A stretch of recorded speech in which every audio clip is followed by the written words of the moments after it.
Vous dites que Jésus n'a pas été crucifié sur la croix, sacrifié plutôt. Vous dites que Jésus n'a pas été sacrifié sur la croix en commémoration du sacrifice pascal, mais pour l'expiation des péchés de l'humanité. Nous voulons vraiment que vous développiez cette pensée, ou je dirais cette révélation. Amen. Les questions sont très bien. Donc la question c'est de développer ma pensée. Oui, développez vos pensées parce que vous venez là de bouleverser pratiquement 30 ans de théologie auxquelles nous les chrétiens nous étions habitués. Pendant la fête de l'indépendance, il y a une fête qu'on appelle les awards des meilleurs administrateurs. Cette fête-là n'est pas la fête de l'indépendance, mais elle est en train d'être faite le même jour de l'indépendance. La mort de Jésus-Christ est un grand sacrifice qui s'est déroulé dans la période de la Pâque, mais ce n'était pas le sacrifice de la Pâque. Wow. Amen. Amen. En effet, parler de l'agneau pascal renvoie à l'ordre donné par Dieu à Moïse de sacrifier un agneau par famille et de s'en servir pour marquer les portes des Juifs retenus prisonniers en Égypte par Pharaon. Il est le symbole de la libération du peuple de Dieu de l'Égypte et de la traversée de la mer Rouge. C'est ce que signifie le sacrifice de la Pâque. Et nous sommes dans le livre de quoi? D'Exode 12. Le décor est planté là. Le sacrifice de la Pâque au départ, c'est chacun qui tue sa bête chez lui et il fête la période de la libération. C'est une fête de commémoration. C'est pour ça, à la Sainte Seine, le Seigneur dit: mangez ceci en mémoire de moi. Commémorer, c'est se ressasser un événement. Dans Exode 12, Dieu demande au peuple d'Israël que chacun prenne un agneau parfait, un agneau sans défaut, et que chacun tue son agneau et qu'il reste dans la maison et qu'il ne sorte pas de la maison. Parce qu'il faut que je vous dise, il n'y avait pas encore de tabernacle. Alors, je vais vous donner la différence entre l'agneau pascal et le bouc de l'expiation du péché. Il y a une différence entre les deux. Tout à l'heure, on va y arriver. La fête de la Pâque est une fête de commémoration, une fête de jubilé, donc une fête de remerciement. Ce que Jésus-Christ est allé faire à la croix n'a rien à voir avec célébrer une Pâque. Je vais vous dire que le sacrifice de Jésus-Christ à la croix correspond plutôt au sacrifice d'expiation de péché. Par conséquent, c'est une cérémonie de prière, de repentance et de supplication. Les deux sont différents. Le premier, c'est une cérémonie de joie. Le deuxième, c'est une cérémonie d'affliction. Voici la différence. C'est clair. Est-ce qu'on se comprend? La Pâque s'est célébrée pour la première fois quand le peuple d'Israël était sur le point de sortir. Chacun a tué un agneau sous l'ordre de Moïse. Mais dès que le tabernacle a été construit, le Seigneur révèle à Moïse comment il doit faire les sacrifices. Il y a plusieurs sacrifices qui viennent s'ajouter au sacrifice de la Pâque. Écoutez très bien. Le peuple pêche, on tue des bœufs. Le peuple pêche, des membres du peuple pêchent, ce sont des bêtes qui meurent. Mais vous savez que quand les sacrificateurs prenaient le péché des gens de l'assemblée, le péché des gens qui étaient confessés, quand l'individu du peuple imposait la main à sa bête qui n'avait pas confessé tous ses péchés, quand le sacrificateur prenait sa bête pour aller dans la présence de Dieu, il était consumé, il mourait. Bien sûr, le feu descend. Si tu meurs, c'est que la prière n'a pas été agréée. Quand Dieu n'agréait pas, c'était les sacrificateurs eux-mêmes qui mouraient. Dans Lévitique 16, verset 1, le décor est planté. Écoutez. L'Éternel parla à Moïse. Oui. Après la mort des deux fils d'Aaron, Oui. qui mourut en se présentant devant l'Éternel. S'il vous plaît, est-ce que je peux parler? Come on. Quand l'histoire commence, est-ce qu'il n'y a pas mort d'homme? Combien de personnes? 2 enfants, 2 pasteurs sont morts. Donc il y a un problème. Dieu veut introduire ce qu'on appelle le sacrifice de tout un peuple. C'est-à-dire que Dieu, il y a eu un temps qu'on appelle le temps de la grâce dans l'Ancien Testament. Dieu ne voulait plus que les gens donnent un sacrifice individuel. Dieu voulait maintenant un seul sacrifice pour tout le monde. Pour tout le peuple de Dieu. Les pasteurs peuvent continuer à faire leur sacrifice, mais tout le peuple de Dieu, il va réduire leur peine. Dans Lévitique 16, c'est là-bas que vous allez voir l'amour de Dieu pour son peuple. À chaque fois que quelqu'un péchait dans une fête ou sans fête, il devait tuer une bête. Le taureau coûtait cher, mais si c'était un individu du peuple, lui, il devait juste payer quoi? Une chèvre. Ça veut dire que quand tu es un homme de Dieu, ta sentence est plus difficile quand tu pêches que quand tu es un simple citoyen. C'est pour ça même la Bible le confirme, que ceux qui prêchent la parole sont sont jugés plus sévèrement. Écoutez ce qui est dit. L'Éternel parla à Moïse après la mort des 2 fils d'Aaron, Après la mort des 2 fils d'Aaron, Dieu décide de changer beaucoup de choses. Continue. qui mourut en se présentant devant l'Éternel. Ils se sont présentés devant Dieu avec les taureaux du péché. Peut-être pour eux, peut-être pour quelqu'un. Ils sont morts. Un est mort. Un deuxième est mort. Il y a eu dû avoir intercession. Dieu décide de parler. Continue. L'Éternel dit à Moïse, parle à ton frère Aaron, Parle à ton frère Aaron. afin qu'il n'entre pas en tout temps dans le sanctuaire, au-dedans du voile, devant le propitiatoire qui est sur l'arche, Pour de ne plus peur que- qu'il ne meure. Pour ne plus qu'il défile. Puisque l'homme est pécheur. Tu as rendez-vous à un à 6 heures qui vient faire papa, pardonne-moi car j'ai péché. Dès que tu sors, il y a un nouveau qui vient. Tu dois retourner. Et chacun a sa chèvre. Celui qui a mal mis la main sur la tête de la chèvre, c'est toi le pasteur qui en paye les pots cassés. Wow. Regardez comment servir Dieu était C'est dur. trop risqué. Donc Dieu dit pour ne plus qu'il vienne trop dans ma présence et au risque de mourir. Voilà la solution. Écoutez maintenant. Voici de quelle manière Aaron entrera dans le sanctuaire. Il prendra un jeune taureau pour le sacrifice d'expiation et un bélier pour l'holocauste. Donc ici, là, on parle toujours de quoi? De taureau et de bélier. Mais à qui appartient ces 2 natures de bêtes? Écoutez. Et il le fera l'expiation pour lui et pour sa maison. Le taureau est pour qui? Pour lui et sa maison. Le taureau là, c'est pas pour le peuple. Or Jésus est venu pour mourir pour le peuple. Yes. Donc Jésus n'était pas un taureau à la croix. Yes. Le taureau, c'est pour le sacrificateur lui-même qui estime qu'il a péché. Or Jésus n'a pas péché. Donc il n'y a pas de taureau qui doit mourir pour lui. Maintenant, quand on a fini avec le taureau, non? Oui, papa. D'autres. Maintenant, écoutez-moi bien. Écoutez la suite. Verset 5. Il recevra de l'assemblée des enfants d'Israël 2 boucs pour le sacrifice d'expiation. Il prendra les 2 boucs Il prendra les 2 boucs. et il les placera devant l'Éternel. Le sacrificateur va prendre les 2 boucs. Il va les placer devant l'Éternel à l'entrée de la tente d'assignation. Verset 8. Uh-huh. Aaron jettera le sort sur les 2 boucs. Aaron va jeter le sort du peuple sur les 2 boucs. Un sort pour l'Éternel Un sort pour l'Éternel et un sort pour Azazel. et un sort pour un certain Azazel. Lui, il a sa commission dedans. Continuez. Verset 9. Uh-huh. Aaron fera approcher le bouc sur lequel est tombé le sort pour l'Éternel. Il fera approcher le bouc sur lequel est tombé le sort de l'Éternel. Vas-y. Et il l'offrira en sacrifice d'expiation. Yes. Il égorgera le bouc expiatoire pour le peuple et il emportera le sang au-delà du voile. Est-ce que vous avez entendu? Il en fera avec ce sang, comme il l'a fait avec le sang du taureau, et il en fera l'aspersion sur le propitiatoire et devant le propitiatoire. Devant le propitiatoire. C'est ainsi qu'il fera C'est ainsi qu'il fera. l'expiation pour le sanctuaire à cause des impuretés des enfants d'Israël et de toutes les transgressions, lorsqu'il aura achevé, au verset 20, de faire l'expiation pour le sanctuaire, pour la tente d'assignation et pour l'autel. Il fera approcher le bouc vivant. Aaron posera ses 2 mains sur la tête du bouc vivant et il confessera sur lui toutes les iniquités des enfants d'Israël et toutes les transgressions par lesquelles ils ont péché. Il les mettra sur la tête du bouc, puis il le chassera dans le désert à l'aide d'un homme qui aura cette charge. Verset 22. Le bouc emportera sur lui toutes leurs iniquités dans une terre désolée. Il sera chassé dans le désert. 23. Aaron entrera dans la tente d'assignation. Il quittera les vêtements de lin qu'il avait mis en entrant dans le sanctuaire et il les déposera là. 24. Il lavera son corps avec de l'eau dans un lieu saint et reprendra ses vêtements. Quand le bouc meurt, est-ce qu'on doit le toucher? Non. Depuis que nous sommes en train de lire, on ne doit même pas être là quand Azazel rentre. On dit au moment où on est en train d'envoyer le sacrifice, il ne doit avoir personne dans la pièce. Le genre de cabri qu'on envoie, personne ne doit toucher. Il y a des cabris au temps d'Israël. Quand tu déposes, tu ne dois pas demander après ça. Papa, est-ce que tu as tué? C'est comment? Je peux avoir un morceau? Non! Quand tu déposes, tu te retournes. Et c'est le genre de sacrifice que le peuple ne peut plus mettre la main dessus. Le peuple ne touche plus. C'est le sacrificateur qui met la main et lui, il s'en va se laver. C'est pour ça, le jour de la Pâque, lorsque Jésus ressuscite, la première femme qui le voit veut le toucher. Le Seigneur Jésus lui répond quoi?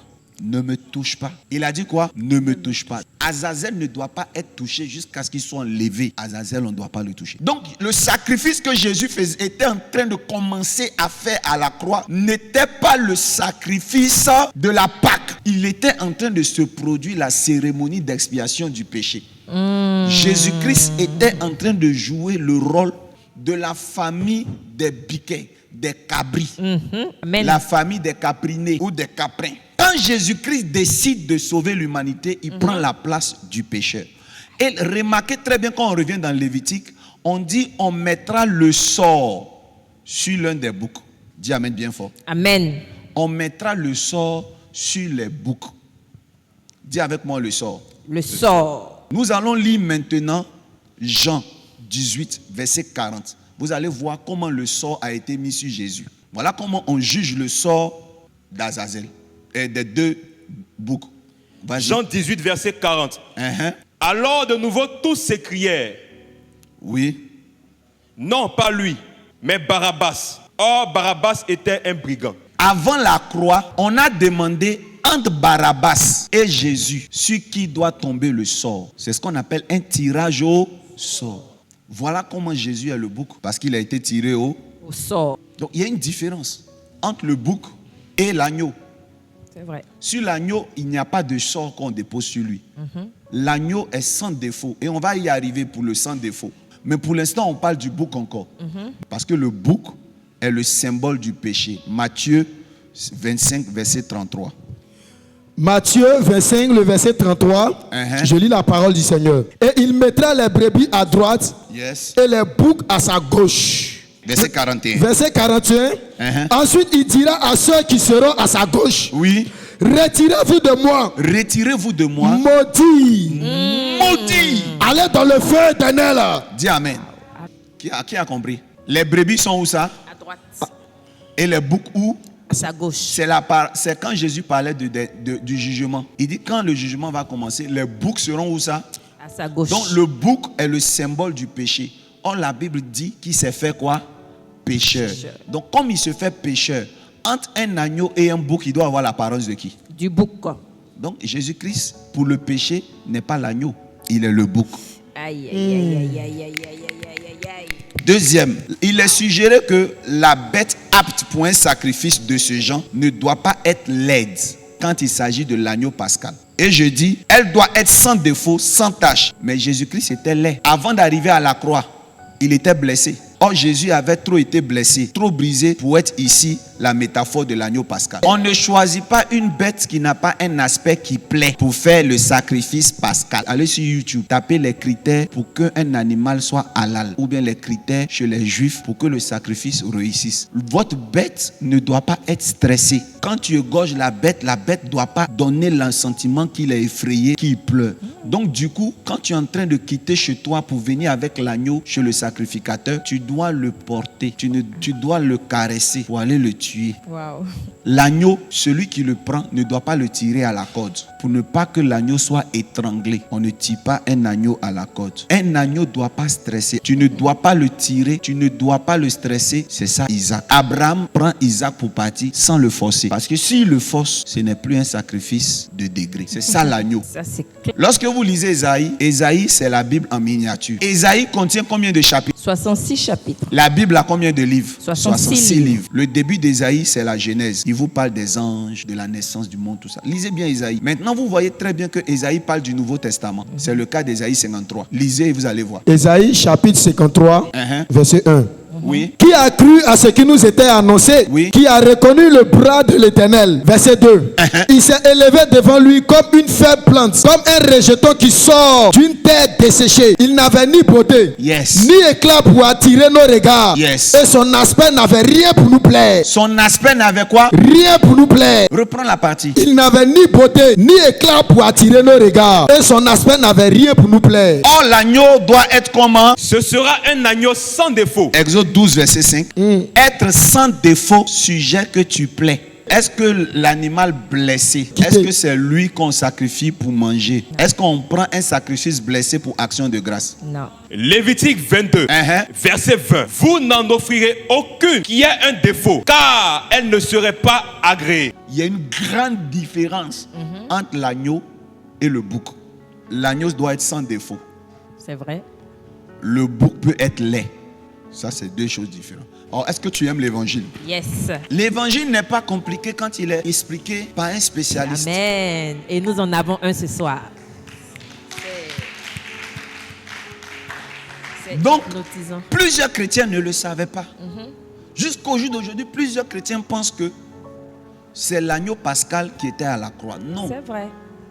ce n'est pas l'agneau pascal. L'agneau pascal, son événement a eu lieu avant la croix. C'est pour ça que je dis, Jésus n'a pas tout accompli à la croix. Parce que pour la Pâque, il ne l'a pas accompli à la croix. Pour la Pâque, il a accompli dans Apocalypse 5, verset 6.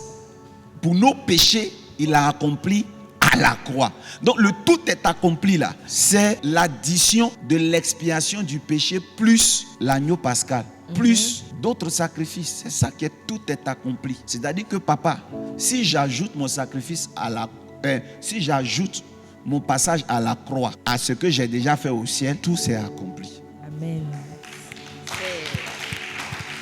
Alors, voilà la différence entre l'agneau et le bouc, parce que le bouc marche sur des principes d'expiation du péché et le bouc ne doit pas être mangé, on ne doit pas le toucher. Jésus-Christ à la croix ne peut pas être l'agneau. J'insiste et je persiste. Le sacrifice à la croix ne correspond pas à une immolation de la Pâque, car elle ne lui ressemble pas. Que Dieu vous bénisse. Nous revenons sur la question pour faire la conclusion. C'est une question qui est pleine de sens. On peut se fâcher quand on entend des gens poser les questions dans ce style, mais ça ne nous fait pas perdre du temps. Vous-même, vous voyez très bien comment la question est posée. Alors, je réponds aux frères qui commentent en demandant à quoi mes messages servent. Qu'est-ce que ça apporte de nouveau dans la marche du salut? Enseigner ce que je dis, en quoi ça va aider les gens à grandir dans leur marche avec le Seigneur. À vivre une vie pieuse et non des théories qui ne procurent absolument rien, juste pour se faire voir, et c'est tout. Est-ce que vous savez que si vous prenez mal la Sainte Seine, vous tombez malade? On sait nous d'aider. Si tu prends mal la Sainte Seine, ça a des effets secondaires sur ta santé. Voici la réponse dans 1 Corinthiens 11, le verset 29 à 30. La Bible dit quelque chose. Et car celui qui mange et boit sans discerner le corps du Seigneur, celui qui mange et boit sans discerner, ça veut dire que sans comprendre. Écoutez. Car celui qui mange et boit sans discerner le corps du Seigneur, sans savoir ce que c'est, sans savoir ce que l'origine du corps, la signification du corps, la révélation du corps, mange et boit un jugement contre lui-même. Il mange et boit un jugement contre lui. Waouh, c'est fort, hein? Et si tu as mangé un jugement contre toi, quelles sont les conséquences au verset 30? C'est pour cela qu'il y a parmi vous, c'est pour cela qu'il y a parmi certains chrétiens de nos églises, beaucoup d'infirmes et de malades. Beaucoup d'infirmes et de malades. Et qu'un grand nombre sont morts. Et qu'un grand nombre sont morts prématurément. Et la mort dont on parle peut être aussi spirituelle. L'infirmité dont on parle peut être spirituelle. Tu as des difficultés pour avancer. C'est le fait que tu ne connais pas ce que tu manges. La scène qui s'est produite à la croix n'est pas l'agneau pascal. C'est plutôt ce qu'on appelle le rituel de l'expiation du péché. Et le rituel de l'expiation du péché n'a rien à voir avec l'agneau pascal qui n'a pas contact avec nos péchés. L'agneau de la Pâque ne vient pas pour des péchés. L'agneau pour la Pâque vient pour une action de libération. On doit la refaire pour que l'effet de libération se répète dans notre vie. Si psychologiquement tu es en train de manger l'animal de l'expiation du péché, ça veut dire que tu as partagé la maladie et les problèmes que Jésus a ramassés pour mettre dans son sang. C'est ce que tu manges tous les dimanches. À la MRI, vous ne mangez pas la chair de Jésus sacrifiée à la croix.